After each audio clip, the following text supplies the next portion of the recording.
तो नमस्कार दोस्तों, आज सोना BLW प्रिसीजन फॉरगिंग्स लिमिटेड कंपनी ने अपने Q2 के रिजल्ट्स को पब्लिश कर दिया है।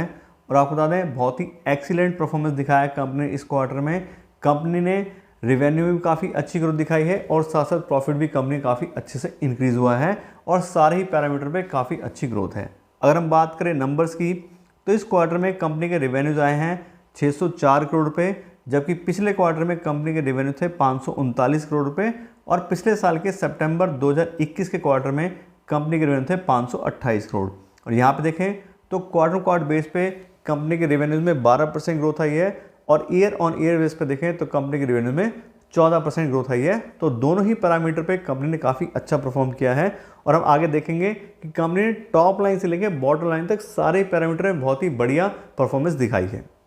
इसके अलावा अगर बात करें कंपनी के ऑपरेटिंग प्रॉफिट की, तो इस क्वार्टर में कंपनी का ऑपरेटिंग प्रॉफिट आया 151 करोड़ रुपए, जबकि पिछले क्वार्टर में कंपनी का ऑपरेटिंग प्रॉफिट 127 करोड़ था और पिछले साल के सितंबर 2021 के क्वार्टर में कंपनी का ऑपरेटिंग प्रॉफिट 135 करोड़ था। और यहाँ भी देखें तो क्वार्टर बेस पे कंपनी का ऑपरेटिंग प्रॉफिट 19% से बढ़ा है। ईयर ऑन ईयर बेस पे देखें तो ऑपरेटिंग प्रॉफिट 12% से इंक्रीज़ हुआ है और ये भी काफ़ी अच्छे नंबर्स हैं। इसके अलावा बात करें कंपनी के ऑपरेटिंग प्रॉफिट मार्जिन की, तो इस क्वार्टर में कंपनी का ऑपरेटिंग प्रॉफिट मार्जिन आ रहा है 25% का, जबकि पिछले क्वार्टर में कंपनी का ऑपरेटिंग प्रॉफिट मार्जिन 24% था और पिछले साल के सितंबर 2021 के क्वार्टर में कंपनी का ऑपरेटिंग प्रॉफिट मार्जिन 26% था। यहाँ पे देखें तो क्वार्टर बेस पे 1% कंपनी का ऑपरेटिंग प्रॉफिट मार्जिन इंक्रीज़ हुआ है, लेकिन ईयर ऑन ईयर बेसिस पे कंपनी का ऑपरेटिंग प्रॉफिट मार्जिन 1% से कम भी हुआ है।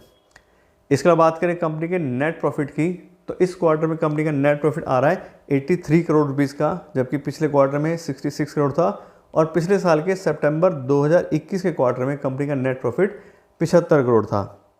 यहाँ पे देखें तो क्वार्टर बेस पे कंपनी का नेट प्रॉफिट काफ़ी अच्छे 26% के अमाउंट से इंक्रीज़ हुआ है, तो काफ़ी अच्छी ग्रोथ आई है क्वार्टर बेस पे।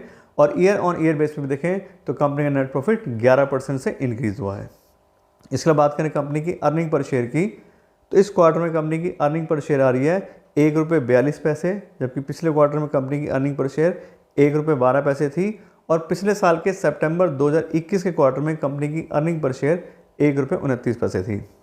और यहाँ भी देखें तो क्वार्टर बेस पे कंपनी की अर्निंग पर शेयर 27% से इंक्रीज़ हुई है और ईयर ऑन ईयर बेस पे भी ये 10% से इंक्रीज़ हुए। तो जैसे हमने शुरू में बात की थी, बहुत ही अच्छे रिजल्ट्स कंपनी ने दिखाए हैं। और अब हम बात करते हैं कंपनी के शेयर प्राइस की और कंपनी की वैल्यूएशन के बारे में।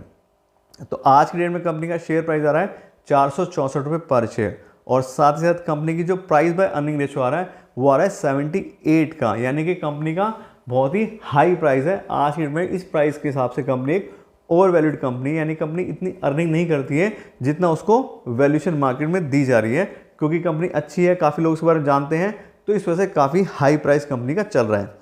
तो अब अगर बात करें अपने इन्वेस्टमेंट डिसीजन की, तो अगर आपने ऑलरेडी इसमें इन्वेस्ट किया है तो आप देख ही रहे हो कंपनी बहुत अच्छा परफॉर्म कर रही है, प्राइस भी हाई चल रहा है, तो कोई दिक्कत ही नहीं है, हमें बिल्कुल इन्वेस्टेड रहना चाहिए। हाँ, अगर हमारा कोई टारगेट पूरा हो गया या हमें पैसों की रिक्वायरमेंट है, तो अगर हम कुछ शेयर अपने बेचना चाहते हैं तो उसके लिए हम बिल्कुल देख सकते हैं, उसमें कोई दिक्कत नहीं है, लेकिन बिजनेस वाइज कंपनी अच्छी चल रही है।